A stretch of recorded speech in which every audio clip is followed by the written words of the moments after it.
umejiintroduce na bidii. Yeah, lazima nikuwe na energy ndio pia msikilizaji pia akuwe na energy. Sababu nisipokuwa na energy nikianza ile za good morning ataboeka alafu ataenda. So you're exporting energy. Yes, yes, yeah. Good for you. I'm hoping to in studio, we do have a couple of guests who are going to help us have a conversation around the mushrooming of political parties and the integrity of our leaders. I'm talking about none other than Disamas Mokua and Kepher Ojijo. Wacha nianze na Disamas. Disamas, good morning and welcome back to Radio Generation. Good morning. Thanks a lot for another opportunity. Uko salama? Niko salama kabisa. Yes. I cannot complain. Alafu pia nimpige intro bwana Kepher Ojijo. He's a lawyer and political analyst. Kepher, good morning. Morning to you. You know, you talked about energy, then I remember the feeling. Yeah. Energy cannot be destroyed. It can only be transferred. Yes. Yeah. You clearly utilize your time in physics class. Clearly. Yeah. All right. So, mushrooming of political parties and the integrity of our leaders. According to you, perhaps, let me start with Kepher. There have been a lot of emergence of political parties lately. For example, we know Sonko is launching one very soon if he's not already launched it. What do you think about this new trajectory? Now we are adding to the family of political parties. We are a democratic society, and that is what allows for democracy. The multipartyism is alive and stay. Even if you want tomorrow, you can just start your own party. The question is not having a party. The question is, what is the impact of the party? Does it really align with the needs of the people? Yeah. Because going forward, I think Kenyans have now become a little bit intelligent. Going forward, party will mean nothing. People have decided to look at what leaders are going to do for them. Yes. They're going to align themselves with leaders that are actually in tandem with their needs. So parties we can have even million number of parties in this country. But if they do not meet the needs of the people, that will be the end of them. We've seen so many parties not even surviving, after one term of the election. So we do not expect that we are going to have so much change, a lot of change, even if we have the new political parties. But we hope that as we form the parties, we align our parties with the need of the Kenyan. Yeah. Yes. I'd probably ask you the same question. Mushrooming parties, and we are probably going to see even much more as we head towards the election. Well, I've been on record as having started by saying some time ago that we don't have political parties in Kenya. All we do is we have special purpose vehicles, and establishing now a political party as a special purpose vehicle has become a very good business. It's got an amazing return on investment, and I would in fact encourage entrepreneurs, Kenyan entrepreneurs, especially the Gen Z rather, who are looking for business opportunities. Call them GZ there. Yeah, Gen Z, who are looking for business opportunities. Yes. To consider establishing political parties, and as we approach the general elections, majority of the political parties in Kenya will not have free, fair, nor credible party primaries. So a number of people want to run for political office, want to have a guarantee that in fact they're going to run for political office and not necessarily as independent candidates. You may recall a gentleman called Kalembe Ndile. My apologies, Kalembe Ndile. When people are being frustrated by the mainstream political parties, he had a mobile office. He would park the office in the middle of the CBD. You would go there, you give him some money, and then he gives you a party nomination. And the party nominations are not controlled by anybody. So you can determine for MCA it's going to be, say, 100,000. So can you imagine if you get 100 people who want to be MCs on your political party, that is 100,000. And then for all the elective positions, say for the presidency, so maybe about 5 positions. So 2027, you would literally be dancing to the bank, or the bank would be looking for you. Now, in other mature democracies, then you would have political parties which are anchored in some sort of philosophy. And we've said times above number. Today, if you walk to the UK and you come across a conservative, then they stand for something.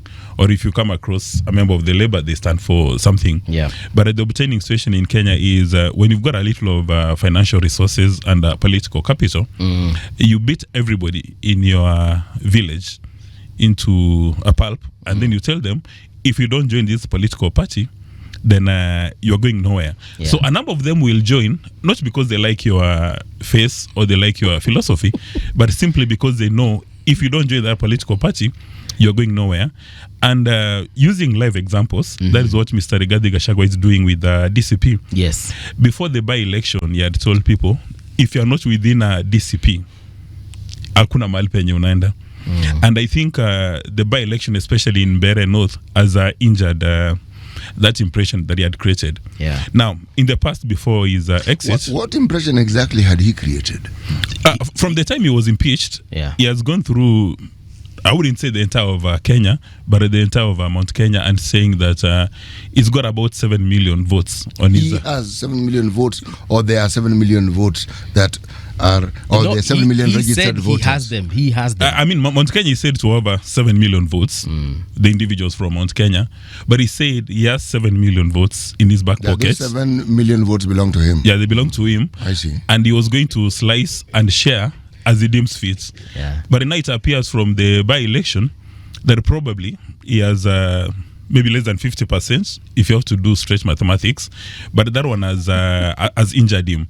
And I mean, like the gentleman who created the new political party, I understand it's called Mbuvi. Yes. Just like yourself. Right. So it's going to cause a bit of trouble because, as we said last time, is probably the most pragmatic politician in Kenya. If he decides to run for governor, say in Mombasa, the probability does exist that he'll win on his own party ticket, and then he'll have majority within that assembly. I mean, majority MCS. And at some stage, we'll need to ask ourselves whether that actually works for democracy, given the fact that Mr. Sonko today, without a political office, is a very powerful man. Very powerful, indeed. He's a very powerful man. So can you imagine if he becomes a governor and he controls a county assembly, members of his political party? Now, those are the kind of powerful personalities that you have in Kenya who come up with political parties. And the last time I checked, we have about 100 political parties in Kenya. Do you think if Mike Sonko were to vie for president, he would have a good chance at becoming president? He would give the presidential candidate a good run. A good run, because I've witnessed him making trips across the nation. He goes to Kisumu, he creates a stampede. He goes to Kisii, Mombasa. I mean, can you imagine somebody who served as governor for Nairobi? He wakes up one day in the morning, he says, I want to be governor for Mombasa. And he's got a fair chance at winning. Yeah, he's got a fair chance at winning. He's got a very unique brand of politics that creates emotional connection with voters. I have a question for the lawyer in the house. Wakili, maybe you can let me know, or let us know rather. There's this whole issue of once impeached, always impeached. We had it, of course, with the CJ, Honorable Martha Koome.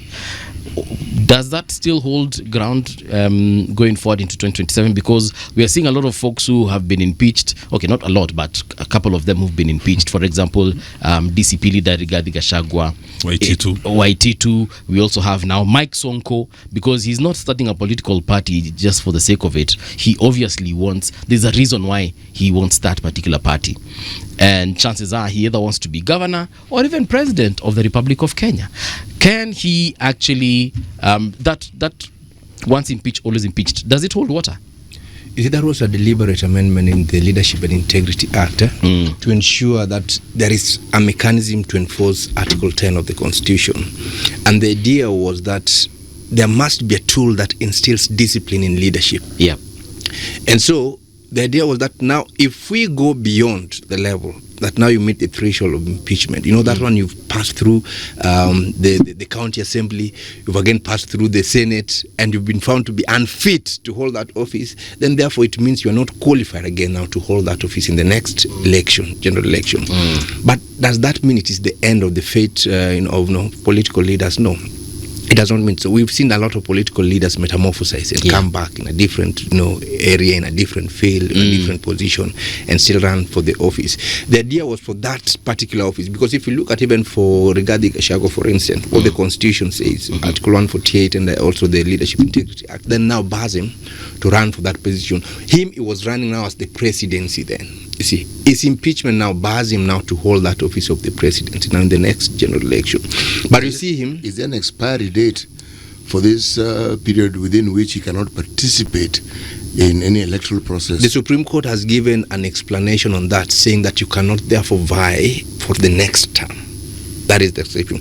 But you see, there has been a different interpretation now, saying that if you had the, I don't know which committee of parliament was this, chaired by Otieno Amolo, when they were debating, and they're saying, no, this now should stop you from running for that position for entirety. But the Supreme Court have only said that therefore bars you from running on that office on the next election. You see? But for instance, can Rigathi Gachagua run for MCA? He can, because that is now those are the question. Does it bar you completely from a political office, or it bars you in that position? The Supreme Court therefore went ahead and stated that when they sought for advice or opinion, that it bars you on that particular cadre where you are, like for instance the presidency, to run for the next office in that position. So that is the clear position of the law which we have now. The Constitution does not bring it out clearly. The Supreme Court has explained it that it has not been challenged. So we assume that therefore remains the clear interpretation of speech, unless there will be any other interpretation either by the Supreme Court deviating from that. Then we take that now to be the clear position. But you can see Rigathi is also amassing numbers, saying him he will run as the president. He may just do that as a political, a whipping machine, as a political, show of might to ensure he galvanizes the numbers. But when it comes now to running, probably will endorse somebody else to handle, to be the flag bearer of the election. So. How does that work? Okay, so but can he run for governor? That is now. He should. Yeah. He should. But only wants to run for governor. It's just a question. Yes. I just want to understand how this plays out. Yeah. He should then run for any other office other than the specific office he was holding, because now that is position of the law as we speak now. So even Mike Sonko now, if he was to go and run for MP, he should run for MP, a member of parliament. I think maybe a clever person also needs to go back to the Supreme Court so that we get clarity. Because when you speak to some other scholars, they say that once you've been impeached, you can't run for kissed by public office. Because impeachment is a confirmation that you lack integrity, that you've assaulted the Constitution. Then why should you be given a break of a couple of days? I mean, unless you are a Catholic, you're going for penance, and then you take. Why should you run for office again? Because the ills that Mr. Rigathi Gachagua has been accused of are heavy. One of them is assaulting the Constitution, about the issue of tribalism, the issue of shares. And one would have expected that after being impeached, he would actually go back and do a self-reflection. But you recall a few days ago when he said that all the elective positions are now within the space of DCP in Nairobi. And then now you begin to wonder that if you're a man from Western Kenya and you're domiciled in Nairobi, does that mean that you have no agency? You cannot run for political office? I mean, you recall again a few days ago. And I think Mr. Rigathi Gachagua is a high priest of misinformation and disinformation. He claimed that the way the Safaricom deal is being done is mischievous. And then I recall a journalist asking him, so in your estimation, how much should the Safaricom share be going for? He said around 74, 84. And then akauliza, so how much is it trading today? He had no idea that it was trading around 28. So I'm wondering, when you make a public pronouncement and say the share should be going for 74 or 84 or even 94, then you don't understand that there's a security market in Kenya where the Safaricom share, the price is influenced by demand and supply. You have buyers and sellers who have settled for 28 shillings. And then an existing shareholder says that we can do a deal. I can buy it for 34. So where have you done this valuation outside what the market is talking about to come and talk about this price? And initially you spoke about this issue of integrity, which defines that politicians need to be honest and align with moral principles. And he has come out to display lack of honesty. I mean, like yesterday, he indicated that top politicians from Western Kenya have established a company to take care of all the gold around in Kolomani. Akaulizwa, so what is the value of the gold? He jumped at the top of Mount Kenya and he said 6 trillion Kenyan shillings. So akaulizwa, how did you come to that this valuation? Value? 6 trillion. For majority of Kenya, and maybe apart from lawyers, you cannot even socialize with anything more than 1 million shillings. Yeah. But for him, it's already gone to 6 trillion. trillion. And telling people in Kakamega to resist till it takes office. Yeah. You see this kind of misinformation and disinformation that makes people lose trust in public leaders. And in part is the reason why when politicians speak and they're coming up with manifestos and they're making promises, people roll their eyes. But Disamas, he's not the only political leader who exaggerates or perhaps underplays facts. Even the president. Yeah. When he was giving a state of address, you notice a lot of things were, either out of context or were exaggerated or were unfactual. It is a political statement. It is obvious. When you wanasema kila mwambangoma huvutia kwake. You see, when you're in a political space, you must make your opponent look as bad as possible. Use any word. Exaggerate how they're they're underperforming, how they've not, you must appear to be the only person who is going to save these people. So how do you save us without first telling us that the person who is leading us now is in a mess? That is what he's doing. But is it working? It may not work so much to the elite, but what about the people down there? It's really working for them. And that is why I was even saying... And they're the majority. And they're the majority. And that is why I was even saying the UDA should not boast even on the outcome of Mbera, because you could even look at the margin. But look at the number of resources, and the manpower that was put in that ground at this point. So then you reflect, and that was not a DCP candidate, also to be clear. Yeah. It was just DCP supporting them. You ask yourself, will that resources and the manpower and time and everything will be available in 2027 when everybody is campaigning in their own, in their state, in their constituency and whatever? I don't think it may be so. So they should not take that as a win. They should actually be worried that margin is not what they can count as a win. So does it mean, therefore, that Rigathi Gachagua is making inroads in Mount Kenya? Yes. Actually, he is making inroads in the country. That we are discussing him for this length of time. Exactly. If you notice, I never discussed the man for a very simple reason. He's one among very many politicians, but he has deliberately made a point of making sure that he's heard at every instant. Remember, for a politician, publicity is publicity. Whether somebody is saying that he's making up things, it's him you're talking about. Whether people say that he doesn't know what he's talking about, he's still being talked about. The late Raila Odinga has the opposition or those who oppose him to thank predominantly for his fame. He had done very many wonderful things. He had made many mistakes, but those who opposed to him talked about him every single day. So there was no time he was ever outside the conversation. Rigathi Gachagua may understand this because he seems very determined to be talked about at every instant. Now, whether it is that what he's saying makes sense or not, I personally don't really care. Why I don't care is this. It is not the only conversation, just like the election in Mbera and Malava were not the only elections in the country. And we, the media, made the entire country focus on these two places. And then we even curated a conversation of how this is going to influence the outcome of 2027. How on earth can two elections actually influence the elections of an entire country during an how?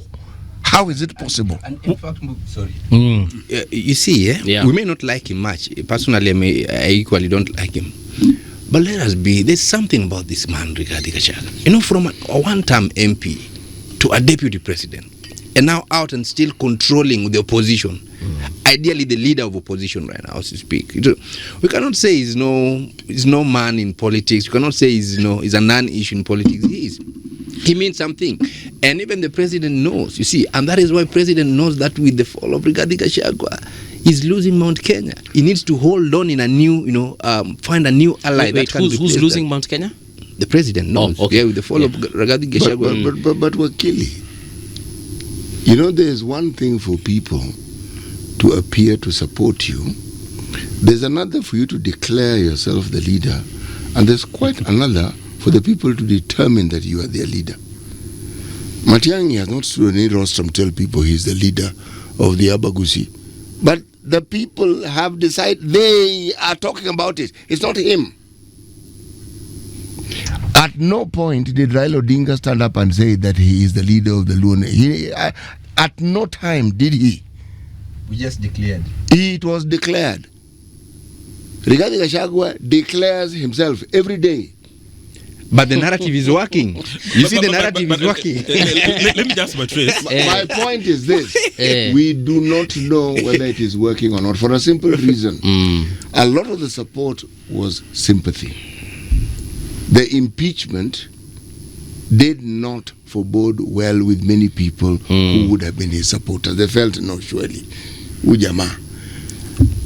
Whether what you see will translate into votes is a completely different matter, because there are other people in that same region who also think they can do exactly what this other gentleman keeps talking about every single day. City, I'm itching to say something. Yeah. And I say this as a student of communications. There is visibility, and that is what Rigathi Gachagua has managed to achieve. So everybody knows him. But outside visibility, you must engage in strategic communications where there is a messaging call for action. You would be very visible, and we've had a number of Kenyans who are very visible, without naming names because I could be sued, but they're very visible. But when they present themselves to the electorate, they get shocked. I mean, you would remember PLO Lumumba, high visibility in Kenya. He presented himself for an election, and he was very shocked. People may know you are intellectual infrastructure, maybe others are comedians, but if you don't have strategic communication and a strategic narrative, then there's no call to action. Now, Rigathi Gachagua declared himself the Mount Kenya kingpin, and he made everybody believe that, in fact, he's the kingpin. But how do you demonstrate that in an electoral process? Yeah. You look at the scoreboard after an election or a by-election. So if you go to Mount Kenya and you declare yourself a kingpin, then the candidates you're supporting, whether they're in your party DCP or whether they're in DP, the moment you bless them, then they should win. If you go to a place called Kisii, and City Muga has made that statement, there's a feeling that Dr. Matiang'i is going to be a strong presidential candidate. And he's attracted so many people to support his candidature. There's the former cabinet secretary called Ezekiel Machogu, who pitched tent in Kisii, and all candidates said to be aligned to Matiang'i won the by-elections. So when Matiang'i comes to Nairobi for the next meeting of the United Opposition Leaders, when he walks into that room, he comes with some credentials. There is candidates that is supported, yes, although not necessarily from Jubilee. Right. They won. But when Rigiji comes in, he will make an excuse and he says that DCP did not have candidates. But we remember he woke up early in the morning having a cup of tea in homes around Mbere. Was that not a campaign? It was a now, campaign. If you go to Malava, the candidate supported by Musalia Mudavadi, Ndakwa, won. I mean, he won the election. Okay. And even for the first time, you saw Musalia Mudavadi, Wetangula, and Oparanya campaigning for a candidate. That gives him political capital. In fact, if the Mbere candidate for UD had won, right now people would be writing political obituaries for Professor Kithure Kindiki. They would say, wait a minute, this is your village and you lost an election. However, because we've been around for a long time, Mbere is not his village. I mean, when I talk about village, I really his not mean backyard. Now, we've been in this town for a long time. To now politicians behave after elections.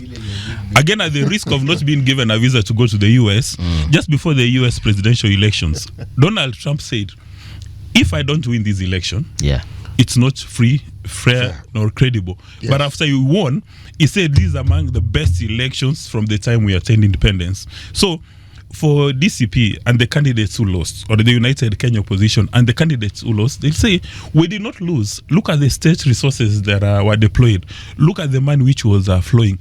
But what does the scorecard say on the scoreboard? That the DCP candidates or people that Rigathi Gachagua supported were walloped. And in my view, that is why a gentleman called Kalonzo Musyoka, who people at some stage underrate, and he's got a very powerful team behind him. People like Thaddeus Nzaiba, an engineer, a very solid guy, Edith Nyenze, very solid personalities, and also Dr. Matiang'i.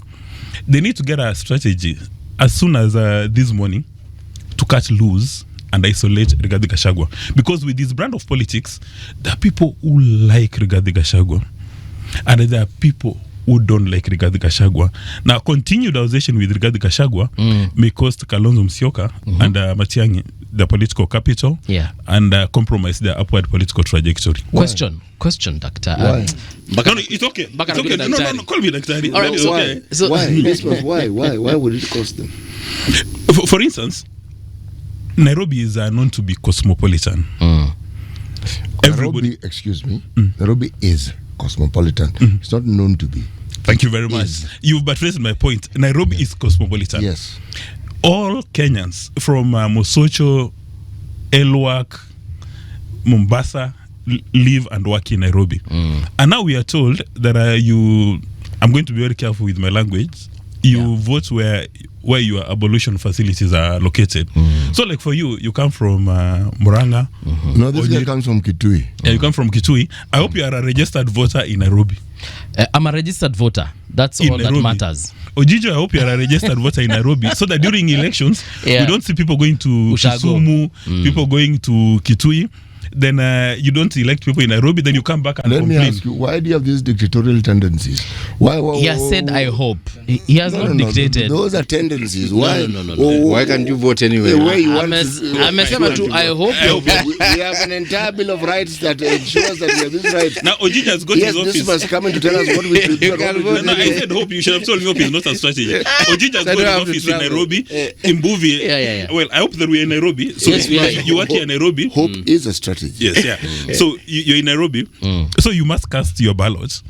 And then Rigiji says, wait a minute. Nairobi, out of 17 out of the 18 seats, have been carved for DCP. Yeah. And we know that DCP, we know the origins of DCP. That it tells ODM it was nice doing business, Wiper it was nice doing business, all these other political parties. How is a normal Kenyan supposed to interpret that statement, knowing very well that Mr. Rigathi Gachagua is not your normal politician? People swallow his lies. Somebody like Zungu, Hook, Sinker, all those kind of Which things. politician do you know of who doesn't lie? Most of them are said to lie, but there are some lies which are nice packaged.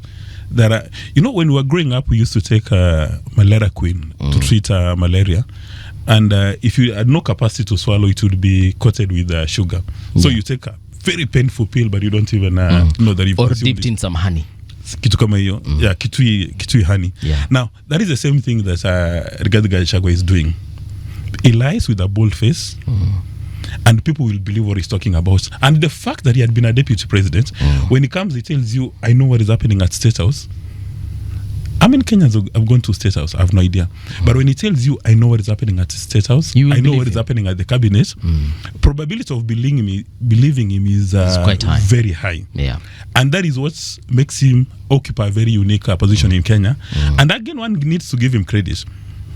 Because out of the politicians in the opposition, I doubt whether there's anyone who has guts, capacity and competence to speak the way Rigathi is speaking. Does that require guts, really? Yes, it requires guts because if you're a softy politician, you will tiptoe around the issues. You are saying something. For me, what I think, in politics, politicians who survive, you're either cold or hot. You cannot be lukewarm in between. Rigathi Gachagua has been the deputy president, and when he talks with authority that I know what happens there and this is the position.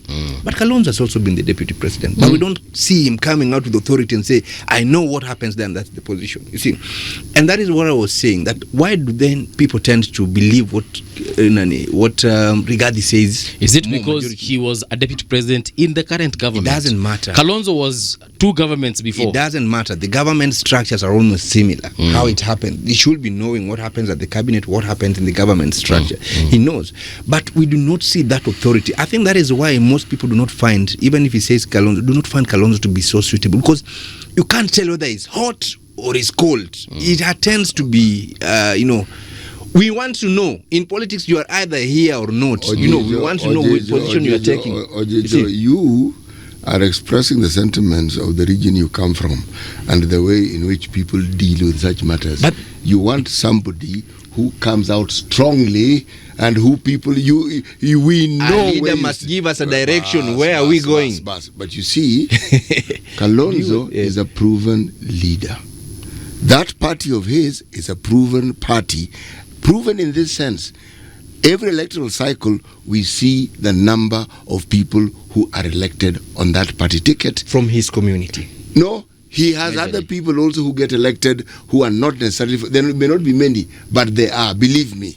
Actually, Majorly from his community. They are. No, let me ask there's a point I'm trying to make. Yeah. This gentleman that you're determined we must discuss this morning. No, Mokua is the one who brought this money. He has not been proven yet. Which is true, I agree. He has not been proven yet. But he's proving his position himself. Yes. He's taking a stand. But okay. He got an MC elected in Kariobangi. He had another MC in Narok. Well, they're boasting about it. You see how they're blowing it. The point I'm trying to make is this. The fact that Kalonzo is not noisy does not make him less effective. In fact, what I am saying is this. The power of a politician has very little to do with what he says and the theatrics and the drama is involved in. When people, and it's not what he says that make people follow him, not necessarily. People decide they are going to follow that person. Thereafter, the things the person says, people follow. CT, I disagree. Go ahead. We must accept. I want you to disagree with me and say, CT, I disagree with you. I want to give you facts. And then tell me why you disagree with me. Yes. We must accept the change in the politics and also the generation we're leading right now. Why do you think most people now align to Babu Owino? Or maybe even Sifuna Wensi? These most people are whom exactly? The majority. Oh, and the majority are the young people. Do you know, I'm going to ask you a simple question here. Yes. Again, Babu Owino, Gachagua, in terms of what is in the public domain as some grand popularity, they're on the same page. Yes. But you see, not politics about proven perception. Yet. Babu is a very popular politician in his constituency. Yes. He's a very popular politician among young people. When I say proven, he is proven as being an effective, over time, a very effective member of parliament. Babu is a very effective member of parliament. Yes. Beyond that, there is nothing that has been proven. Now, beyond that, there is nothing that has been proven. You are talking as an elite, which is acceptable. But I want you to understand that politics is about perception. Since you're a member of the elite, so that we get the facts clear. Ojijo is allowed to express his opinion. And he should be prepared. See, that's the most learned from their constituency. Actually, from the when I start expressing my opinion of him. But carry on. Yes. So yeah, City is an elite. He's an elite. So the elites will argue that way. We may observe so many things, you can weigh them, you can say no, we don't subscribe to this. Elites have the seventh sense to determine so many things. But the majority do not fall in that cadre. You see, and what they rely on is perception. Politics are won on perception. You see, the more popular you become, the more you send a signal to people, you are the man, you are the person of the people. People incline, people buy that. And with the time they become aligned to you. Why do you think even if you don't like a song and it keeps playing on a radio over and over, you start liking it? You just start liking that song and now it becomes your favorite because it has been sold to you over and over and made you to believe this is a good song and you have to listen to it. That is how politics work. That is the human psychology.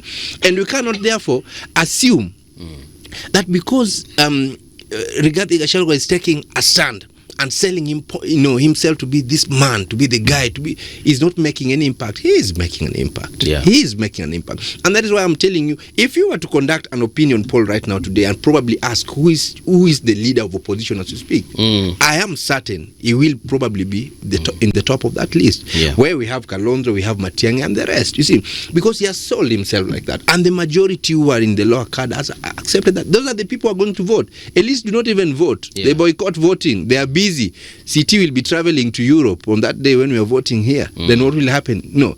But these people will go there and vote. So that is the perception that I want us to also have. That even as he does that, we should not just belittle what he's doing. We don't like him. Yes, we think he cannot lead. We think he do not even have the the decorum of being in that position. But he's making a statement. Yeah. And if the president knows that if he doesn't plan himself well, he's already lost a big ally, which is the mountain. He knows. Yeah. If he does not make good friends now with new allies properly and put things in order, he can equally be shocked. There's something Disamas has said a few sentences back where he said that now it's the time for akina Kalonzo na marafiki wake waanze kujitenga na Rigathi. So if assuming they do that, assuming Rigathi finds himself not among the united opposition, what are his options? Because from where I see it, his next best option is actually joining President Ruto, and perhaps by rejoining President Ruto, he takes the mountain with him.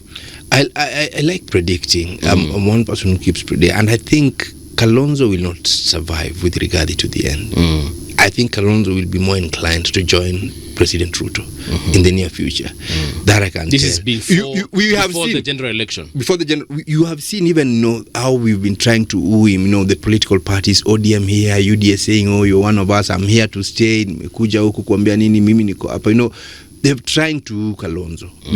And I am certain. Yeah. Kalonzo most of the time have used Uhuru Kenyatta as his true north. If you look at his political stand, even when he decided to leave ODM, we saw when Uhuru Kenyatta reached out, he came back and accepted Raila and Martha Karua to be there. So he's always been aligned. So we do not know how this is going to play, but I'm certain in my mind, this is my opinion, that most likely these people may cross over to William Ruto. Then it means Kalonzo and the team, Kalonzo and his allies, and Matiang'i yes, Kalonzo, Matiang'i, and maybe the likes of Kijana Wamalwa and the rest. Eugene Wamalwa. Then that now is going to leave Rigathi Gachagua on his own. Hardly do I think Rigathi is going to reconnect with Ruto on this election. Yeah. Hardly do I think that. I'm surprised that here we are discussing one particular politician who seems to have declared himself. He has declared himself the leader of a certain region. And yet there is someone running for president who didn't actually choose himself as the leader, but has been touted by people, his supporters, as the person they support. Maraga. The one person who is actually vying for the presidency is out in the public domain. He's talking of crowdfunding. He comes out, when you listen to him, as just about the most sincere person you've actually ever heard. He is. You actually marvel that you listen to him and you start wondering, why is this conversation different from the ones I hear? Because he seems to speak from his heart, and he's just talking about things he knows, and the things he doesn't know, he talks about things he doesn't know. There's no hyping, in fact, there's hardly any politics in the way the man talks. Let me give you a scenario. You lovers of drama and loud noises from politicians, that's the two of you. The razzmatazz. Yes.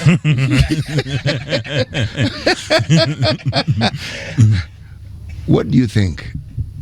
I'm using Paul's way of discussing things. Paul normally presents some really improbable scenarios and then asks you a question about it. So I'm about to present a very improbable scenario. You're using the Paul Mungala movie theory of communication. Yes, You must have gone to St. Mary's. Yes.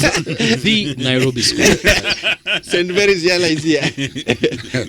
But you see, CT. The question. Yeah. Okay, ask me the question, then I'll tell you what. I'll present what it is I want to present. Ask. No, I was trying to probably answer that. Before asking. What was... I thought you had asked us already. No, I've not asked the question. Okay, please ask. Proceed and let ask. me present the scenario. Okay. What do you think would be the impact if Kalonzo and a few of the people he has, if you throw in all these wannabe presidential candidates, you throw in Jimmy Wanjigi, you throw in Wamalwa, you throw in Kalonzo, Rigiji is a wild card, okay? By his own statements and by the things he says, but I don't take the things he says as face value. Those are just the gymnastics he does to maintain whatever visibility he wants.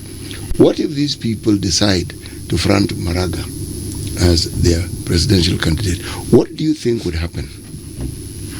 Well, I'm going to respond it from two perspectives. There are the two. First of all, I come from the same nation as Maraga.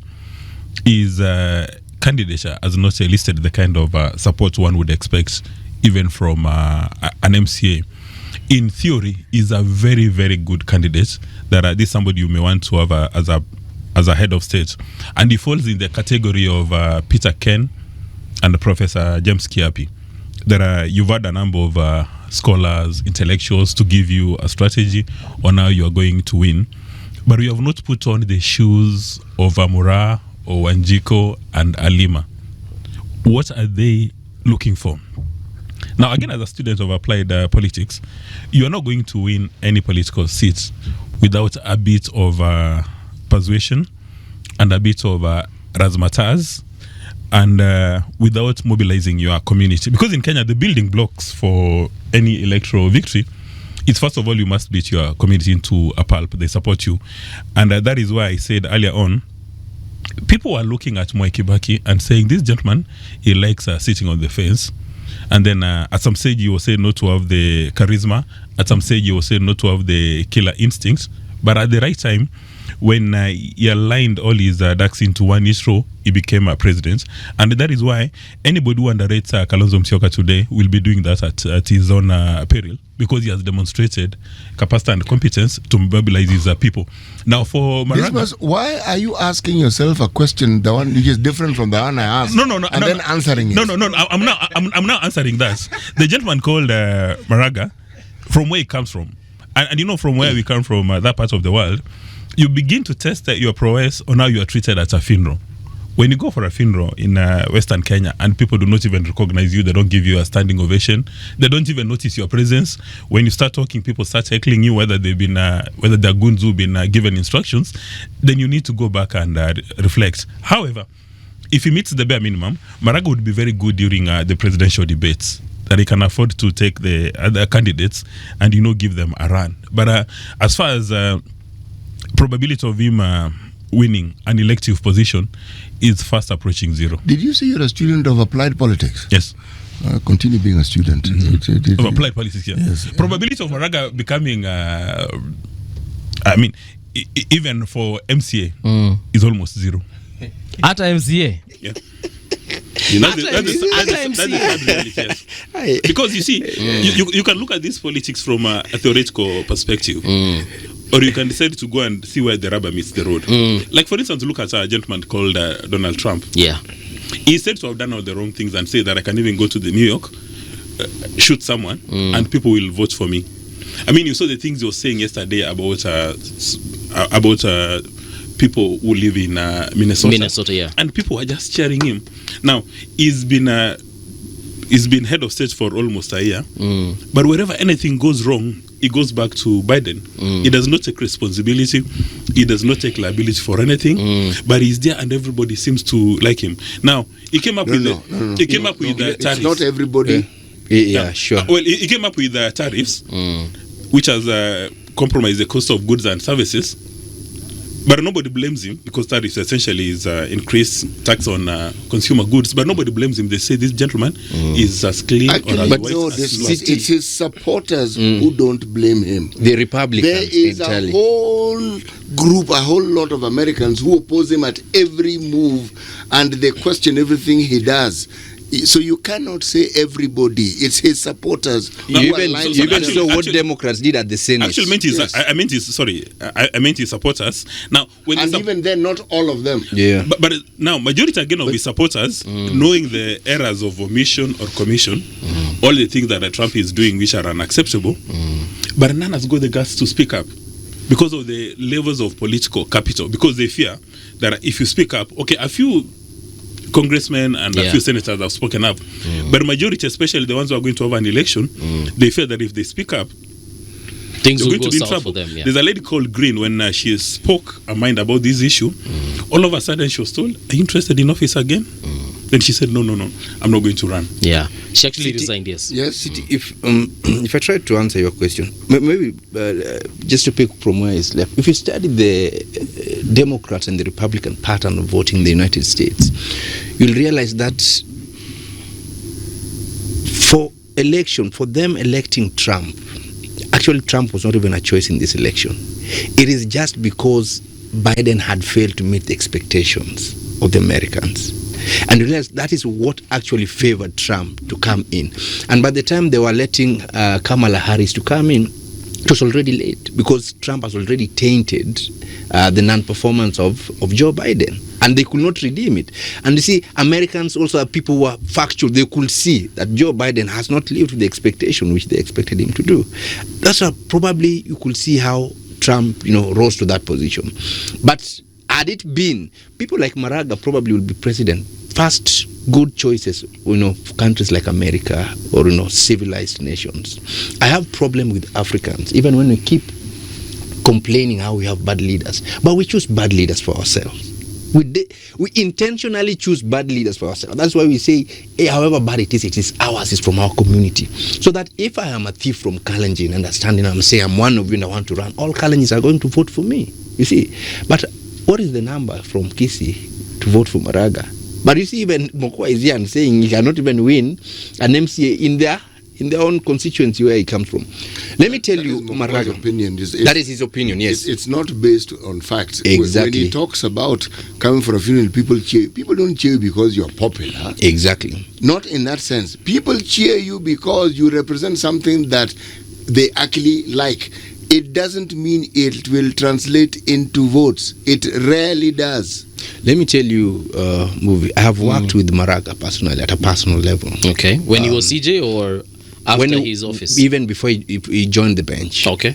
Then when he joined the bench as the High Court judge, when he moved to Court of Appeal and then became the CJ, I have never seen a man so determined with a level of integrity like Justice Maraga, the former CJ. Yeah. I know for sure that if he was to run for president, we probably will have the best president we've ever dreamed of. If we elect him president. If we were to elect him to be the president. But will Kenyans even care? They will not. They will not.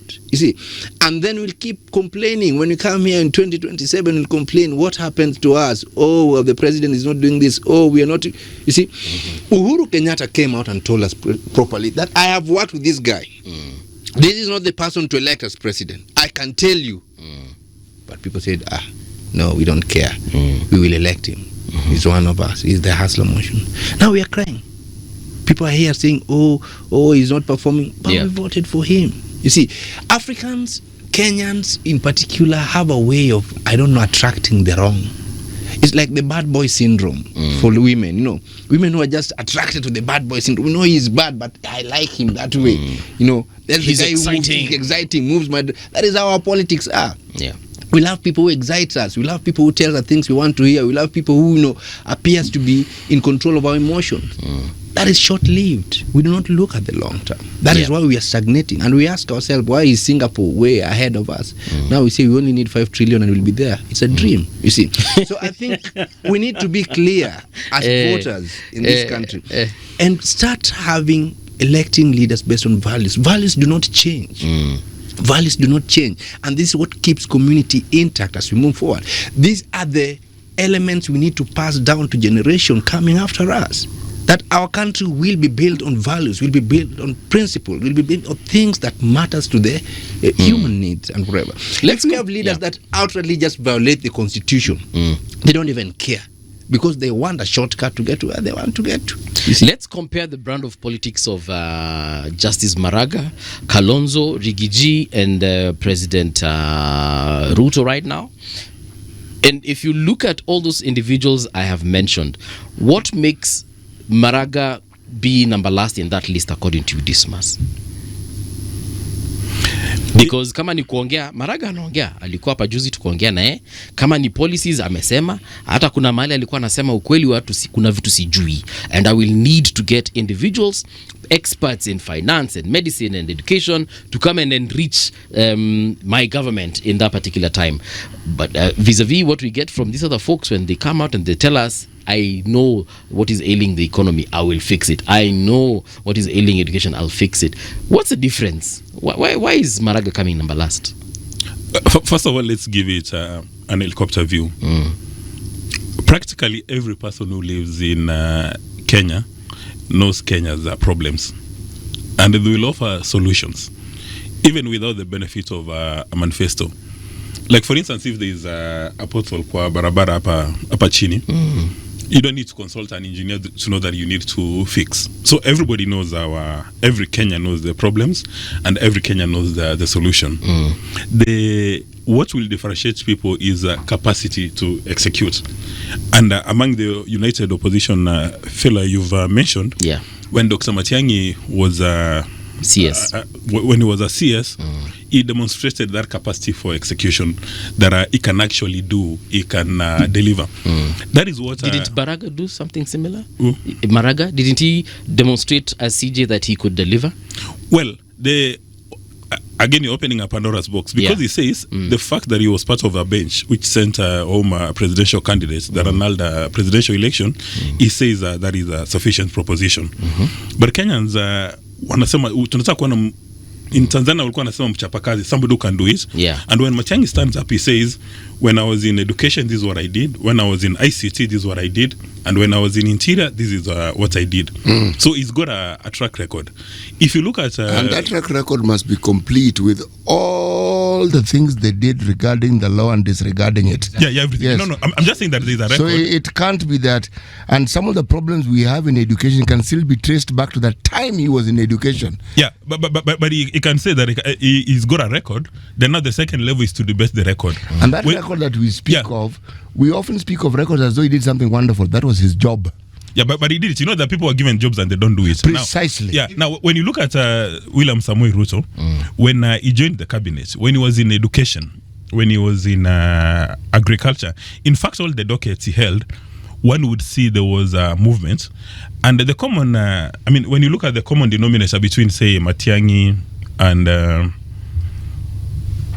the rest of these other candidates is what you see from people who worked in the provincial administration, like Mishuki or even Natembea, that when they're given assignments, they actually know how to move forward. Now, there's also the issue of messaging. If you come to town and you say, the only reason I want to run for president is because I respect the rule of law and order, and then I was the chairman of a bench that annulled a presidential election, people will say, what else? Now, if you look at these cabinet secretaries and you look at their track record, there are some things which come out. Kalonzo is known as a diplomat. He was in South Sudan, he's participated in all these other things. But more important, outside what is done as a diplomat, foreign affairs, education, I recall I was in transport, he's been able to align his community. That is the beginning of winning an election in Kenya. If you do not align members of your community, during the last election, anybody who went against Kalonzo Musyoka had a bit of a challenge. It's not just the last election. Even the election before that. He had a challenge. Now, when you look at somebody like, say, Musalia Mudavadi, you look at what he did when he was at the Ministry of Finance, when he was in agriculture, when he was in ICT, there is a track record, things that touch people's lives. Now, if you don't come up with a strategic narrative, as a politician, whether you're running for MCA, any position, you must have a strategic narrative, and then you must have strategic communication. Everyone is just saying, okay, not everyone, but a couple of people I've spoken to are saying that Maraga ni jina tu. And the fact that he's a former CJ. Actually, there's one comment here, if you allow me to read it.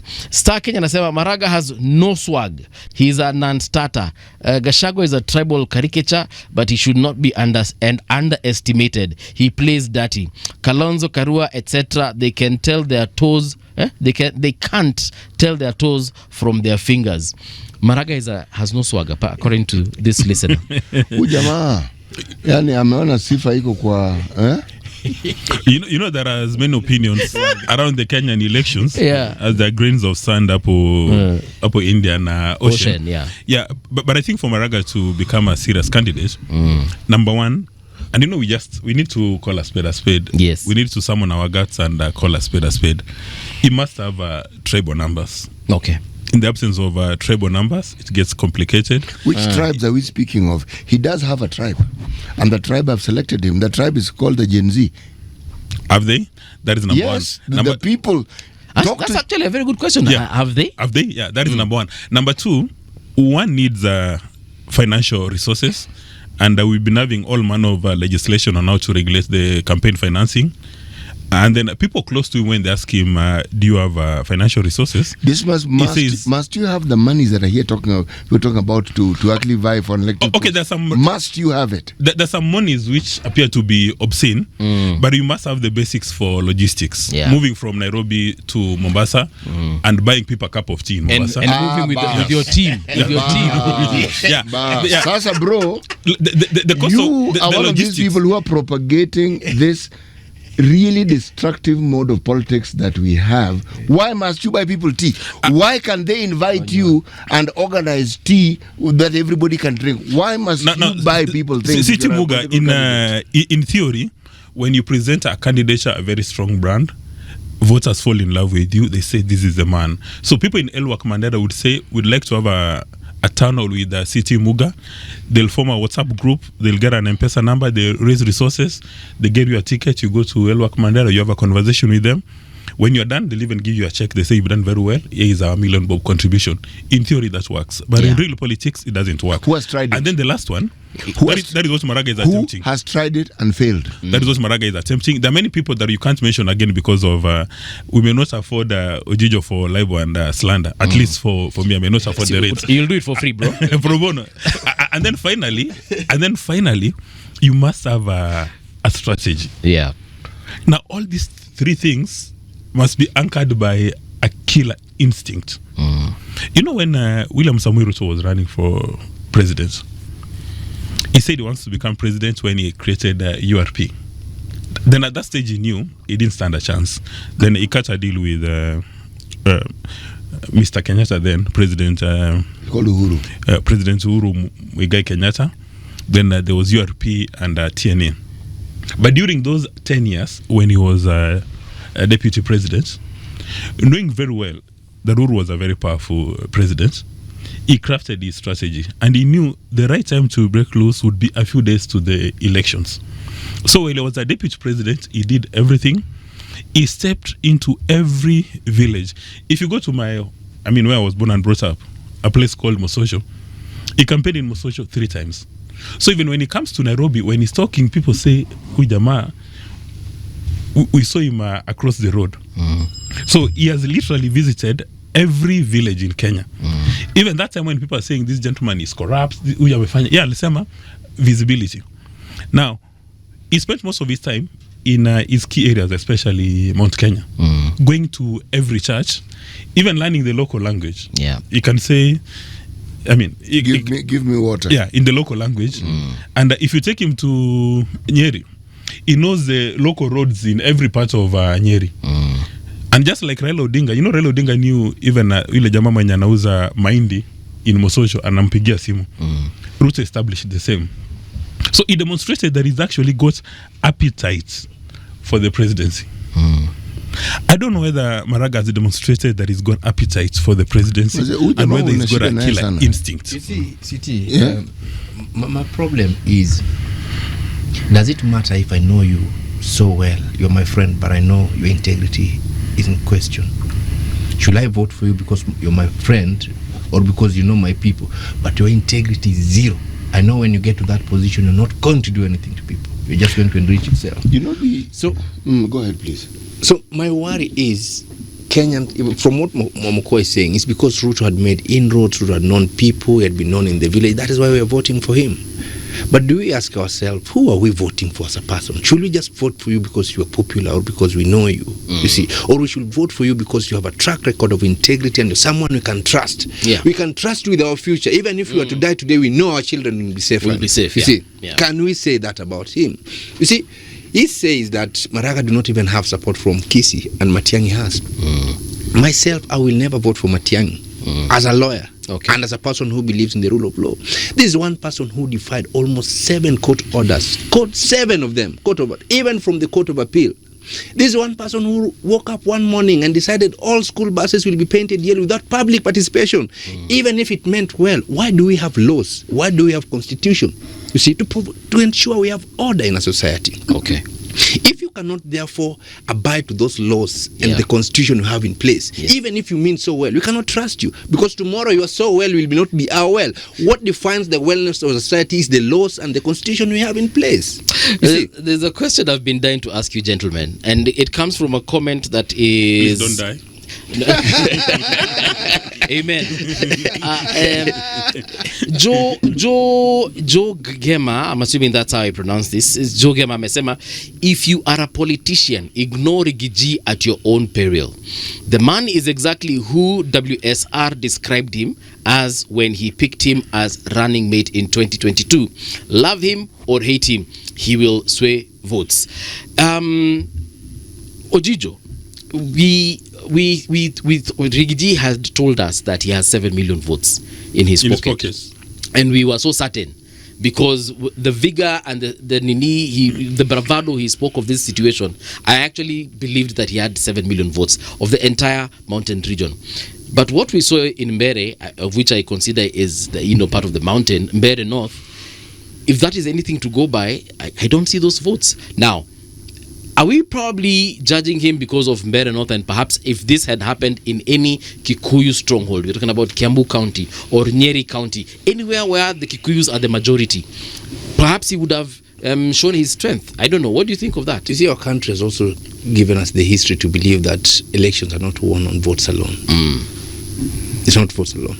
When you have the machinery, when you have the structures, when you have the manpower, you can easily win, most when you're in power. So we're not even sure if those votes were credible votes, because they keep saying they were not credible. And there are a lot that happened there. So we do not know. We will tell this with time. With time will vindicate us, because now when the machinery and the manpower will not be concentrated in one region, we will know the truth.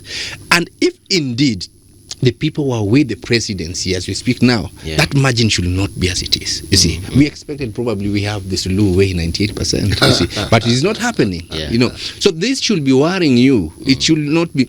I am not saying that Rigiji may be having 7 million, but I'm saying he has an impact. He has 7 and million. He's seeing, and we can see what is happening in the region. But also remember, look at those personalities.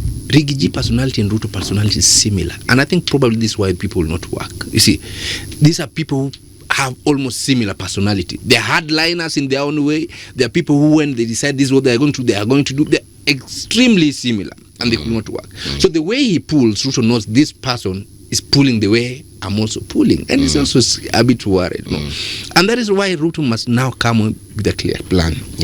On who is going to associate with going forward. And that is why you see every day they're trying to woo the people who are aligned to Rigiji to join them, so that he can be, he can remain alone. If he's on his own, he cannot pull it. So that is the strategy that even the president is not safe as he is right now.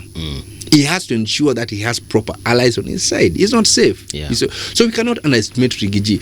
He's not appealing, yes, politically. People don't like him. He may not be the smartest guy, whatever, but he's appealing to the people who finds him attractive, and those are the majority. Ojijo, up until now, this gentleman hasn't really had any strong opposition in the region we refer to as the mountain. But with the perhaps we need to relook this mountain thing. I don't know. No, but with the resurgence of Jubilee, that status quo has changed. Actually, I agree. Let me pick from where City has left. Rigiji's biggest nightmare right now is Jubilee in Mount Kenya for several reasons, and not 100% because of Dr. Matiang'i, but because of President Uhuru Muigai Kenyatta. That he is said to have given people in Mount Kenya warnings in meetings that were done in camera and in his mother tongue. He gave them a warning, and he says they disobeyed him. So if he comes back and he repeats the warning, then probability is very high that they may pay attention. But again, being a student of applied politics, the reason why by-elections are very, very important. Uhuru Kenyatta had been walloped when he was running for MP in his constituency. Walloped. Gatundu South. But twice. There were 2 by-elections, one in Kangema and one in Kajiado, when Mishuki was alive. And in part because of Mishuki's death. And then President Kenyatta said, I'm going to use these by-elections to pronounce my arrival in town. And the TNA won those 2 seats. And people sat back and said, Uhuru Muigai Kenyatta, let's pay attention. Before the last elections, there was a by-election in Kiambaa. And William Samoei Ruto used that by-election to pronounce himself that he has landed. Now, one can venture and tell Mr. Rigathi Gachagua, if in fact you are confident that you have 7 million votes in your back pocket, or under key and lock, there are so many people who are kissing Rigathi's ring, who are elected leaders. Can he persuade a member of the National Assembly or a senator from a place he describes as his stronghold to resign? And then we have a by-election. Who will risk? No, I mean, if you've got 7 million votes in your back pocket, if you're sure. Can he ask an MP who's been kissing the DCP ring from Nyeri? Yes. Or Kiambu? Right. Or anywhere within Mulima? And then he says, I'm going to pull up my sleeves and teach William Ruto a lesson that I get this seat. Now, a politician who had that kind of infrastructure guts is called Mr. Raila Odinga. Yeah. You remember he resigned and he said, I'm going to run on my political party. And he won a by-election in Langata. He demonstrated that he's in town. So if Mr. Rigiji has got these 7 million votes in his back pocket and a key and lock, let him persuade one of those MPs. And in any event, if you know that you are in DCP and you trust what Mr. Rigiji can do, why can't you just resign today? I'm sure Wetangula would be happy to declare a vacancy. Now we've got IBC, we go to a by-election, and that will be the actual test whether you've got this. Now, in the absence of that, I like what Ojijo is talking about. That these were by-elections. We don't know whether they won. But when you look at the scoreboard, I don't watch soccer. But understand at the end of every game, they display the results. Yes. So it doesn't matter how many penalties. It doesn't matter the ball possession. A win is a win. Even the Olympics, number 1, you're given a gold. They play your national anthem. Unasimama a place which is elevated. Number 2, silver. No, actually, I've used the wrong example because in politics, there's no number 2 or 3. If you don't win, Nivyo. Well, maybe you can form a government of national unity or handshake. But this movie. Suppose ODM now decides today that they're joining the opposition. What do you think is the fate of President Ruto? You tell me. He has asked you. He's an analyst. I'm the interviewer. What do you think will be the fate of President Ruto? I'm the interviewer. You are the analyst. We focused more on the Rigiji and the Ruto, but we've not focused more on probably the party or the person who is likely to determine who becomes the president in the next election. And I'm seeing ODM becoming the determinant factor in the next election on who is likely to become the president. ODM party? Yes. With their backing Ruto, it is clear that Ruto is likely to come back as the next president. But should they then fall off and maybe join opposition, then Ruto clearly will not even have a chance. You see? So the Rigiji, the Ruto factor, the Rigiji, they're just people pulling from the other side. But right now, with Ruto having lost the mountain as perceived, and also Ruto go ahead. Yes. With Ruto having lost the mountain as perceived, and also with the Rigiji or the mountain also now standing alone on their own as perceived, you see, there is only one influence, one character here, ODM, who is also not so sure where they stand, but they're roaming in between. You see, they know they can go alone to the election, but chances are they may not also not win as if they go as ODM. But they are very sure if they back any of these people, they're going to become, they're going to be in power. So the question also which is going to lead us is there is going to be now a real realignment and formation in terms of alignment of leadership. More so, let's be clear, the presidency itself. So you know what we're doing? We are discussing our politics along the lines that we have practiced it for the longest time. And actually, we should, because that's the proven track record. There are people, starting with Maraga, there's Mata Karua, there's Jimmy Wanjigi, who nobody even speaks of. The question that I would ask is, Maraga we hear of more often. What is it that these people would offer in terms of leadership that is not common to the politics that we Kenyans are used to consuming. Because they have declared. And for them to declare, there must be a reason why they declared. They must see that there are things they can do. But the conversation seems to be among the people who speak the most. It's not just you, Disamas. Every time Maraga is mentioned, he is dismissed. And for me, I consider it really tragic. Yes, very tragic. I agree with you. Extremely tragic that you are dismissing the one thing that is so unique to this particular election, and the one thing that we should actually focus on and say and ask the question, what if? I think Kenyans don't care about uniqueness. Kenyans are more inclined to what they are used to and what appears to be unique. We are used to this kind of politics. We are used to this person. Look at our formation of politics. That's what we are used to. So if you're bringing Maraga in as a new character, they're trying to look at a comparison. It doesn't make sense. You see, I mentioned 3 people for a very good reason. Karua, you're going coming there. Okay. Karua has proved not to be so much of a significant, given the fact when she was paired with Raila, and the anticipation was that she could pull even from her backyard, and that did not happen. So I think she has lost that. The pulling from the backyard was supposed to be Uhuru's job. But she was the deputy. She was the one on the ballot. I agree. Yes, I agree. Yes, but if you look at our succession politics, the president who hands over has an extremely important role in who the next president is. So, what was the role of the deputy president in that election? Which particular election? That I am not diminishing that she was the fact that she's supposed to bring in votes. So we cannot excuse her of that. No. Even if we cannot. You're interpreting what I'm saying as an excuse. That is not what I'm saying. I am saying when an outgoing president endorses an individual as the person they are supporting. Yes. If we look at our politics, that support has always meant that person ends up winning. If Kibaki had not supported Uhuru would not have been president.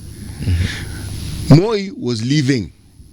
His term had come to an end. It was a very unique position that we found ourselves in. All right?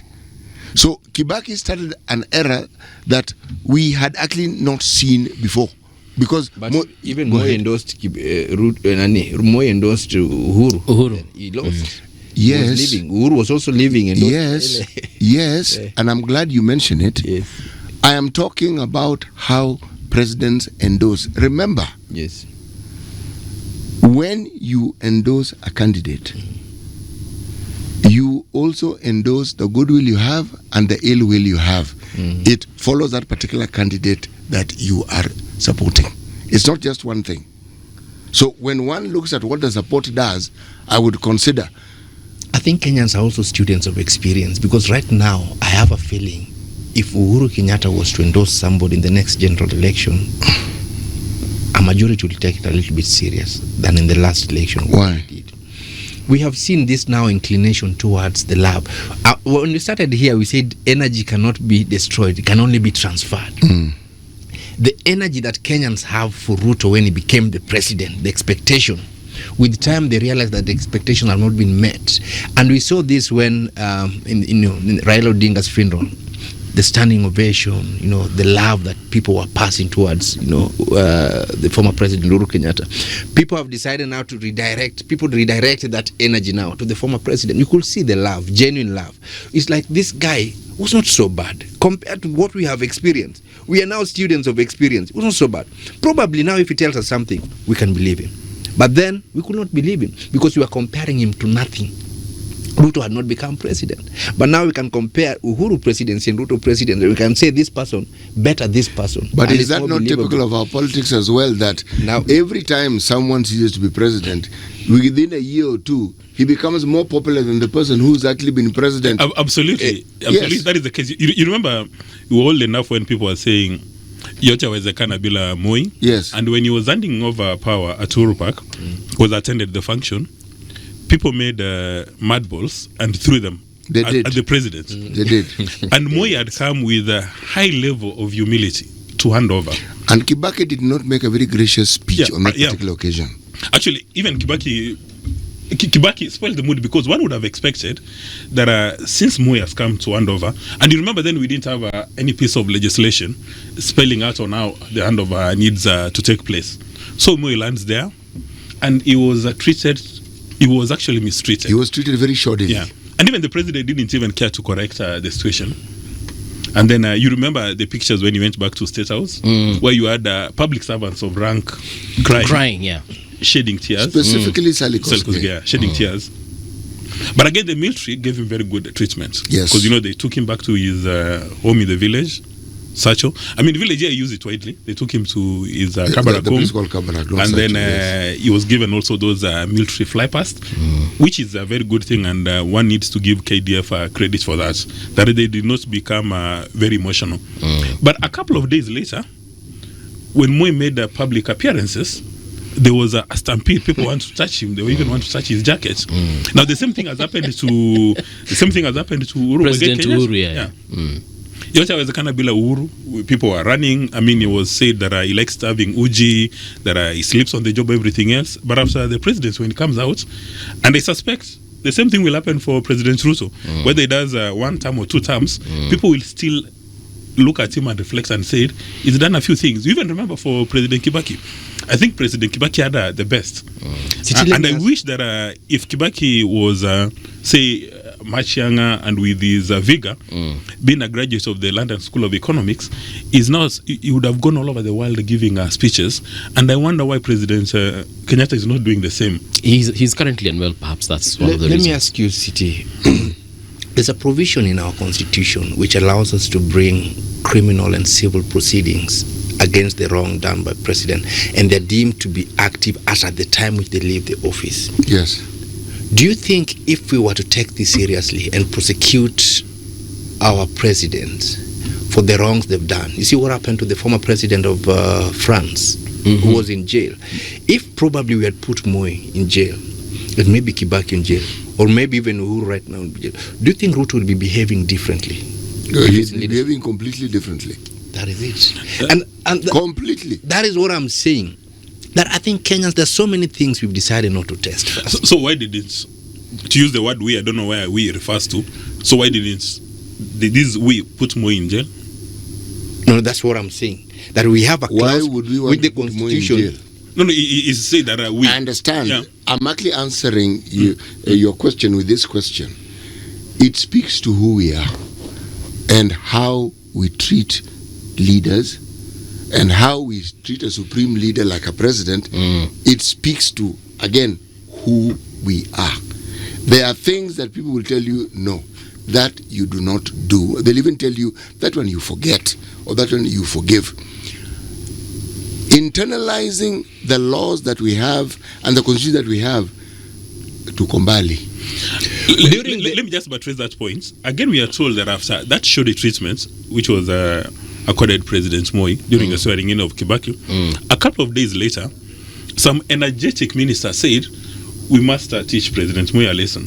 First of all, you go back to your village, take care of your cows, and they even wanted to compromise. I think there was a property in a certain neighborhood, but President Kibaki said, guys, calm down. Yeah. Treat him with respect.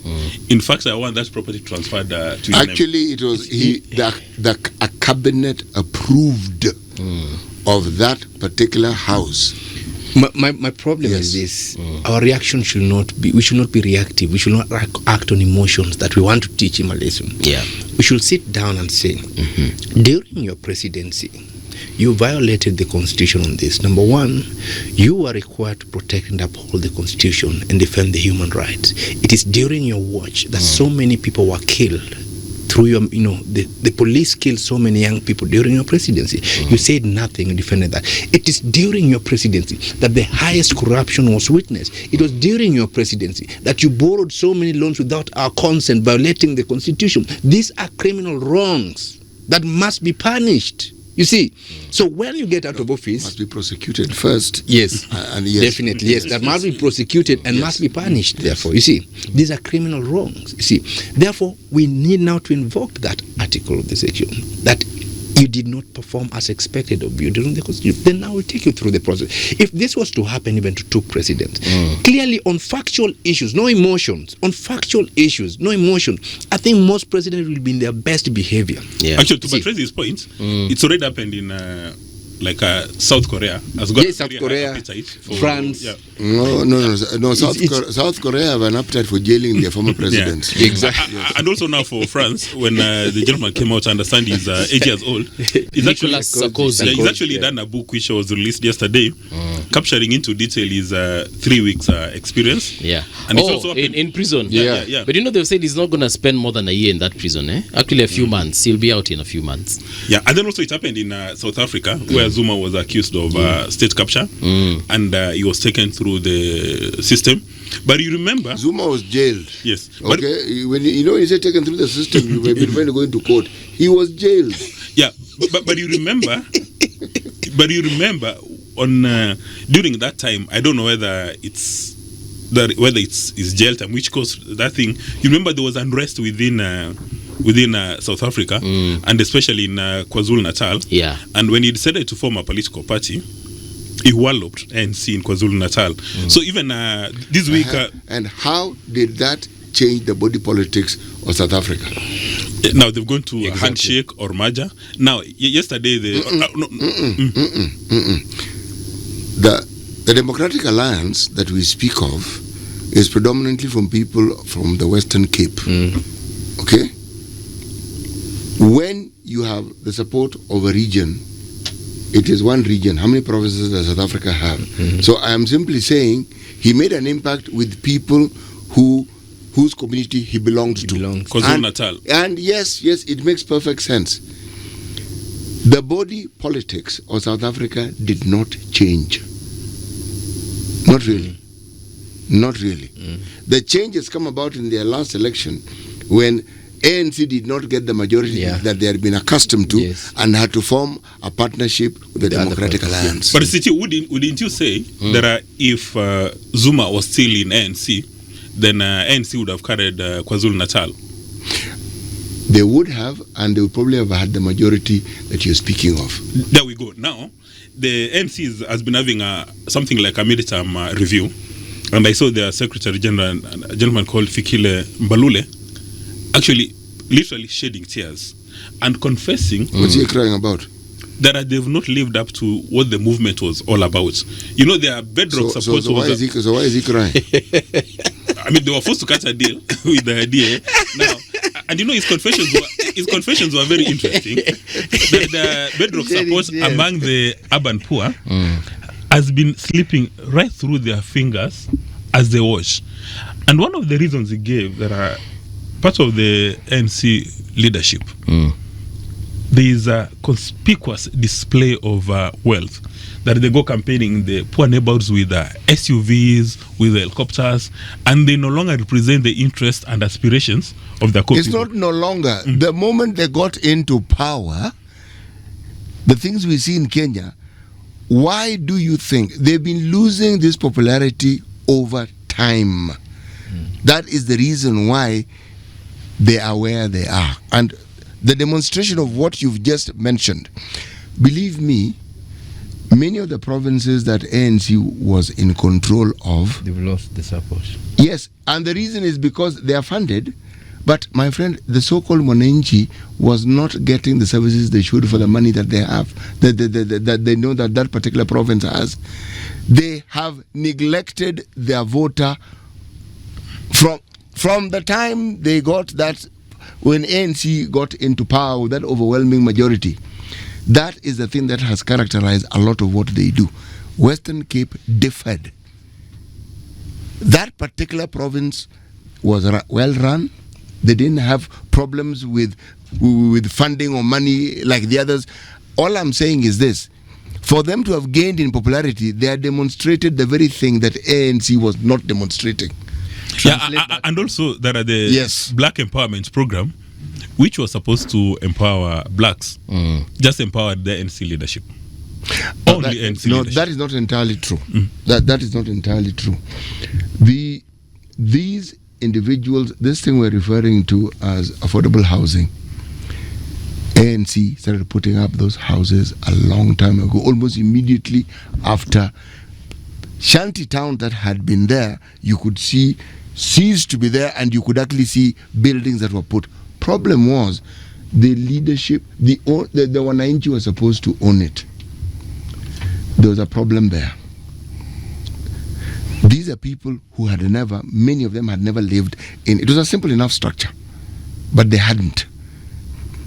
It is like the affordable housing, if I may use the term affordable housing, that was built for people in Kibera and even allocated. What did the people do?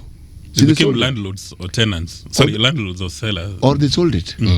Same thing happened. I'm simply saying the process of uplifting the lives of people cannot begin and end with simply moving them from one geographical location to another and giving them a place to live. There's a whole social thought process that must be part of it so that they actually understand. Kibra is not a slum. It is an ecosystem within which certain people live. Their neighborhoods. To move someone from that place to another, the support system they have garnered and lived with over all those years, that's what you are uprooting them from. You are looking at the building that you're moving them away from. But that's not what makes the community. It's everything else within that community. And when they move, that's what you've done.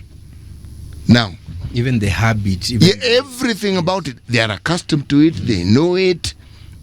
If you want to understand the full effects of that, look at our history and something called the Swinnerton Plan and what it did to people in central Kenya, uprooting people from where they were and moving them around and even putting them in concentration camps. It had a huge negative impact on those communities.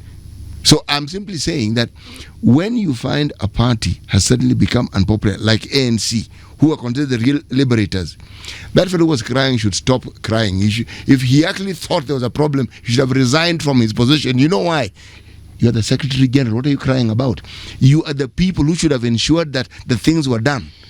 So is this affordable housing thing we have it? Does it make sense? Does it have any impact? Look at it this way. I'm going to look at it very academically. No, practically. No, I have to look at it academically first. Okay. Because the practicality of it has always been with us, with the National Housing Corporation as we had it. People know Votiende or Nyonka and all those, Ayanya and so forth. These were estates that were built understanding that there was a need for the middle class to have housing. Buruburu, same. But in almost every major town, there were national housing houses, estates that were built. They were for people who were not exactly that middle class, but what we call the Wananchi wa kawaida. And there are places, if you go to Mombasa, for instance, you go to Changamwe, you'll find them. Okay? Go to the Kisauni area, you'll find them. If you go to Nakuru, towards the Langalanga area, before that was commercial, you'll find them. If you go to Kisumu, you are talking about Ondiek Estate. Okay? You're talking about Makasembo. Those were the estates that were built. Any provincial headquarter had these houses, national housing. Those were affordable houses. And those houses were built for rent. The idea of people actually buying them, what do you think Akina Jericho and Jerusalem were built for? We've had those things. But what we're discussing represents how we as a country have the capacity, and we're an expert in this, in moving backwards as opposed to forwards. The very thing that this government is talking about, we've always had. These community health promoters, we had them. They were called extension workers. There's nothing we didn't have. In addition to that, we had a structure that enabled these things to work. So, if somebody's trying to peel back time and trying to bring something that worked before, I'm answering your question now. The manner in which we've gone about it is not the way you should go about it. I agree. The impact that you're trying to make will not be made with the affordable housing as is currently constituted. Not really. It will have some impact, but not the impact that has been sold as being the impact that they're supposed to make. Because someone was asking, then what is the purpose therefore? Why will you therefore deduct money from people, build a house, and again sell it back to them to buy it? It defies logic, doesn't it? It defies logic. What was the purpose of deduction? I thought that deduction was supposed to guarantee me yes. that if you're deducting my money, I will eventually end up getting a house. That was what I thought. And I realized when it was explained to me, I was mistaken. I didn't quite understand what had been said before. That is what I was saying, Bobby. That leadership or politicians now that are coming up must therefore ensure that the manifesto, the things that are in tandem with the needs of the people, not the things they want to put for people. You see, last time we were here with the politician, and City put a very good question to him. Give us what the people have told you they want you to do for them. Not one thing you want to do for them which they've not asked you for. See, I cannot come to your house and I decide, I want to buy you a screen, but you have a screen. Probably you just need a meko, or you need what do you call it, a jug or something. You don't have. I'm actually shopping for a new carpet. Yes, a carpet. You're the person to tell me this is what I need. Yes. Then I say, if that's what we need, then let's go with your needs. So ideally, going forward, I think Kenyans have now decided that they're not even going to elect this you ask us the need for all these mushrooming political parties. They do not make sense to me, and that is why we deliberately even had that a provision in the constitution to have independent candidates, because we know there are sometimes we'll reach that people will not care about the party. They want this person, but he is locked out of the party. What do? We saw that coming. So those are the options we have. So these parties will not mean so much going forward if the needs of the people are not in the front line of the leaders. It is not what leaders want to do. They still they have to change the whole strategy. Don't come up with manifesto. I saw a leader campaigning, I don't know, it was in some country, I don't know, it was in Lisbon. The person came and said, I do not have a manifesto. Lisbon in Portugal now. You are the manifesto. People are the manifesto. Yeah. Tell us what you want. That is what's going to form part of our manifesto. Yeah. I think actually most of the time when political parties are coming up with manifestos, the party file, I have no idea. On that day when the party is launching the manifesto, probably the only person who has socialized with the manifesto is the party leadership. Yeah, because ikiwa launched up hivyo, that is when people see it for the very first time. Yeah. And then a few will pick copies, maybe hard copy or soft copy, but majority of even their candidates for that election never interact with the manifesto. They never ever bother to read it. So each individual comes up with their own manifesto, which is probably what may describe just as a rite of passage, to be seen that you've got a document. I remember in parts of during the 2007 election, when people wanted to launch manifestos and everything else, voters would say, boss, hiyo story mingi usitulete sahi, si tupatie kitu. Give us our standing allowance, give us our tea and coffee, you take a walk. When you win, then you can come back and discuss these issues. Because when you look at the manifestos of all the political parties in Kenya, there is nothing which differentiates those manifestos apart from the branding. That this UDA, this ODM. I mean, like for instance, the Minister for the National Treasury, when he took office, he said that when you look at the ODM manifesto and UDA, there's a thin line. There's really no difference. That is even part of the reason why he said he couldn't find a challenge. Now, you recall Oparanya, when he was an ODM leader, he said the hustler is a complete waste of time. But as soon as he was sworn into office, he did a U-turn and he said, this is one of the best things. Yeah, this is what we've been waiting for. That is why the conversation... Alipeleko kule docket hiyo hustler vandiko. Yeah. Now, that is why the conversation, the way you had framed it initially, was a very exciting proposition about integrity. What is integrity? It's being honest. And then number two, placing a premium on our moral principles. So that when politicians, you see, part of even the reason why, like for instance, this is the Kenya-US deal, according to a good number of scientists, they say it's a good thing. But part of the reason why people are asking questions wanasema, these politicians, what they tell us, can we actually trust? And that is why we're having so many cases in courts of law that are now the courts of law, the judges and magistrates have become custodians of integrity. Disamas, do you think that if the public participation requirement was actually followed as it should, that we would have all these court cases that we have? Now, again, when you talk about public participation, I've attended a number of them as a journalist.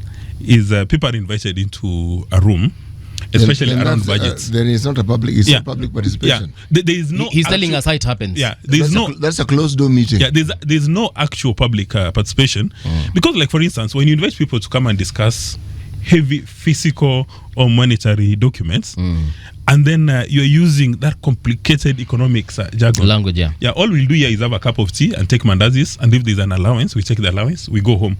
The only time people talk about public participation in Kenya, from evidence, is when their selfish interests have not been captured.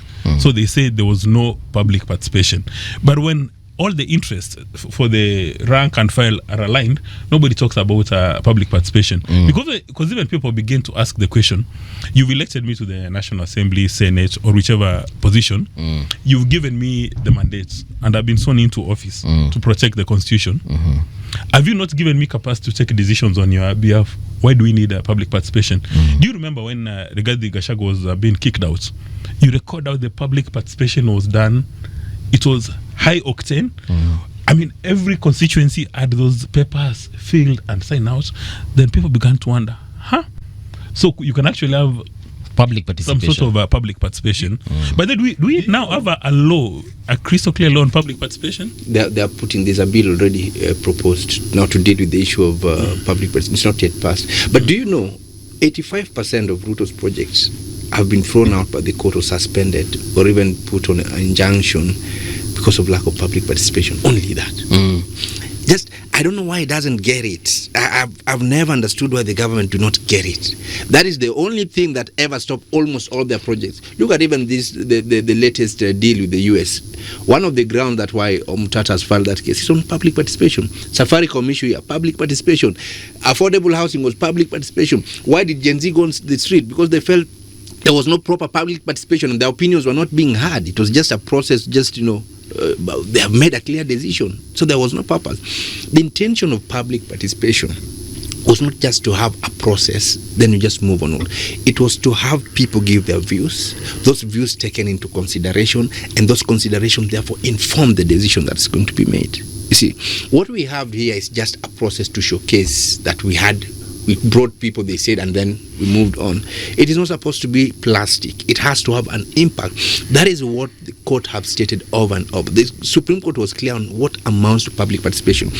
And the fact that Parliament must now have a bill specifically stating the tenets of public participation, how it should be done, who is to do it, the timeline in which it will be done, and how then the decision is going to be made based on the opinions given by the people. You see, so you cannot have 10 people you picked, CT and you, and then you sit there and then we have the public participation on a decision that's supposed to impact on Nairobi. That is not how it should be. But the government do not get it. That is where they go wrong all the time. So I think going forward, if we just had the government, I don't know why, or maybe when we get there we'll also understand. I don't know why leadership has a problem with laws. Actually, no. Why politicians have a problem. Exactly. Yes. I don't know why politicians have a problem with laws. But when they're campaigning, they're thriving on those laws. Have you realized that? When they're campaigning... The laws are a campaign tool. Yes. When they're campaigning, they're using the laws as tools to ascend to power. But when they get to power now, they disregard the same very laws that they're aligned to. There's a different power that they encounter once they get there. We cannot have a system that at one point use laws for convenience, and when it doesn't favor them, now they disregard them. You see, this is the problem why I said even I have a problem with Matiang'i being in the ballot box as a president. I cannot have a leader who appears to mean well when the laws favors him. But when the laws do not favor him, he does not care. It either his way or not. That is a very dangerous person to have as leading a community. You speak well, the two of you speak well, but it begins and ends there for this reason. If we mean well and we actually want to change, should our conversations not dwell more on the people whom we've seen vying for these positions, who may not really have the gravitas that some of these people have, but they mean well. I keep bringing Maraga up, and I'm pulling in Martha Karua, I'm pulling in Jimmy Wanjigi for very specific reasons. I saw a poster of Maraga and Okia Mutata as president and deputy president, and somebody was saying the face of Kenya we want. But when you saw the comments down there, you'll wonder what is happening. What do Kenyans want? You see, we have said these times above number that the average Kenyan is very rational for 4.5 years. After an election, people suffer buyer's remorse or voters' remorse, and then they become very rational. But as we get into Easter of 2027, people will abandon logic, they will abandon character, capacity, and competence, and reward impunity, mediocrity, and corruption. It's not really broad and sweeping. I mean, surely it's a general statement, because it is seen in the voting pattern. it is, okay. and I'm thinking it's what is it that is seen that gives us the understanding that we should characterize what you're seeing in the way that Disamas has characterized it. Because how else would you explain this city? You have Kenyans, that is, they have been presented, or rather we, because I'm there, we have been presented with this particular choice. Then, and it's not like we do not know. It's not like we do not have the brains. Hata wenye tumesoma. Then suddenly too, it's like a magnet pulling you towards the opposite direction of what it's like a self-destruction mechanism. How else would you explain that?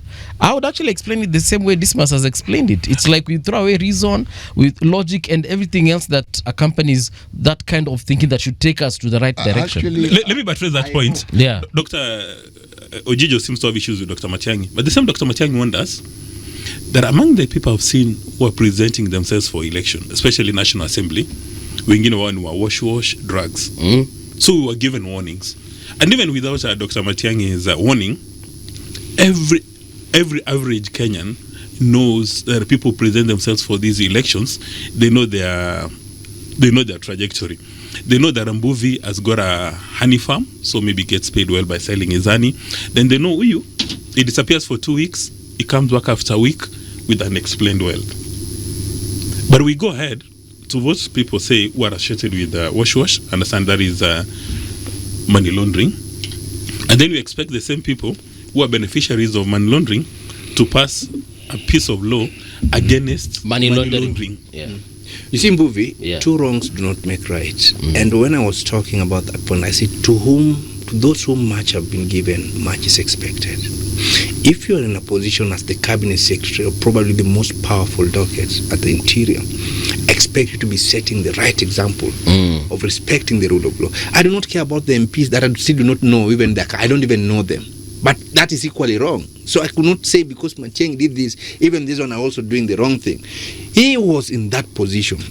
He had the opportunity to demonstrate to Kenyans that we must respect the rule of law, whether it favors us or not. And that is why I even have problem with presidents. They are the custodian of the rule of law and the constitution. If they do not respect it, that is where it ends. We cannot compromise it. We gave ourselves this constitution to protect us and to posterity. That is what preamble says. We enact and give ourselves this constitution and to posterity, so that the precedent we set now will even affect the future generation to come. We are talking of a Kenya that we want to take to a next level. Why don't we start by basics? Respecting rule of law. The country we are boasting, like Singapore, have clear respect for rule of law. You see, someone said, if you want to know a country that has developed so well, a country that thrives, you will know that country by how politicians are insignificant. If you move to country probably even like US and ask somebody in their area who is the mayor of this place, probably they don't even know, because systems are working. When systems are working, politicians become insignificant. You don't even need to know them. So until we come that, and that comes with the respect of rule of law, until we get there, we will just be going around. Yeah, totally agree. Again, the discussion around the leaders who have presented themselves and why it is some of them may actually be a better option. You see, I am aware of the power of the press. I'm aware of the power of the media. I work in the media, and I know. And I observe how the media creates, how the media drives conversation. And the latest example is this recent by-election.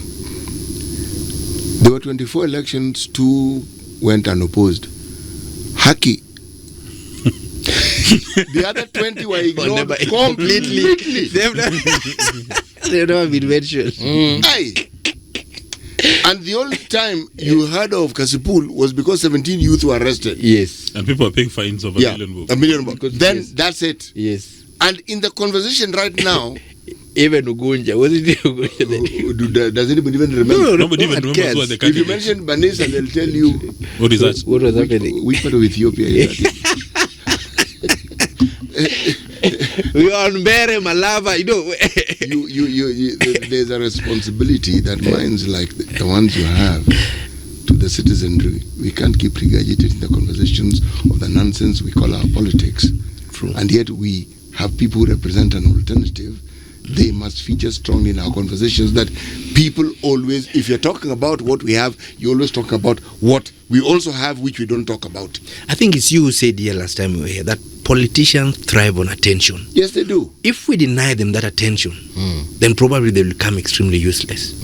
And we'll start focusing now what matters to people. Ojijo, if we refuse to take bribes, I'm not speaking as a Kenyan, the self-esteem we lose. You asked about this change that comes about. My friend, the very thing, the very essence of our being has to do with how you see yourself. The moment you allow someone to bribe you, that dignity is gone. Now, City as a public intellectual, let me ask you this academic question. At some stage, media houses in Kenya said that if you do not run political stories, you compromise your audience, you compromise your circulation, so you compromise yourselves. In fact, a newspaper... That's a chicken and egg situation. You create the problem is you people. You create a situation... Before we know whether it's the chicken or the egg. Now, there are some newspapers in Kenya that we cannot name again because of libel and slander. They ensured that always the page one had to do with Mr. Raila Odinga. And when Mr. Raila Odinga was not on page one, the returns were obscene. The returns were very high. So a decision was taken. Then we must now have politicians. That is even at some stage when Raila Odinga would go out on vacation, a journalist would actually call him and ask him to comment on a topical issue, and he refuses to comment. He says, I'm surprised, maybe having Uji. Why do you want me to comment about this? And that becomes the page one story. So maybe this is an issue that all the practitioners and scholars need to review and ask ourselves. What Ojijo has indicated here, that it is too much attention you are giving to politicians.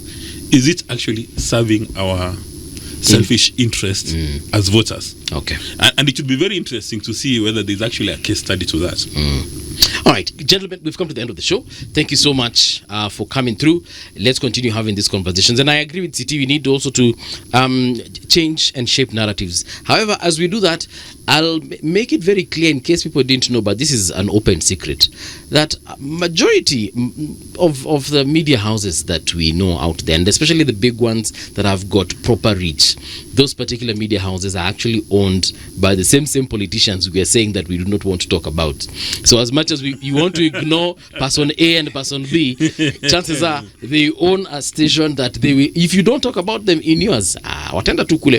So it's about the citizenry also just knowing. Actually, before you come to an end, maybe a quick survey. Yeah. Is there a media house in Kenya not owned by a politician? Yeah, several actually. Which ones? Several.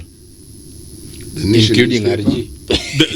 A lot of... Who are the beneficial owners? The Nation newspaper is not owned by a politician. Who is the beneficial owner of Nation? What I can tell you, what I can tell you, because we have been in this industry for a very long time. A station or media house or whatever you want to call it might not be owned by a politician, but in one way or another is influenced heavily by said politician. So anyway, that's what I meant by beneficial ownership. Exactly. Although it's a legal terminology, but gentlemen, kwaheri, tuonane kesho asubuhi bright and early. That is for our viewers, but for you two gentlemen, we invite you again, mkuje muendelee kuongea nasi, si ndio? Thank you CT, thank you Mbuvi. See you tomorrow guys, and happy Jamhuri in advance, eh? Yes.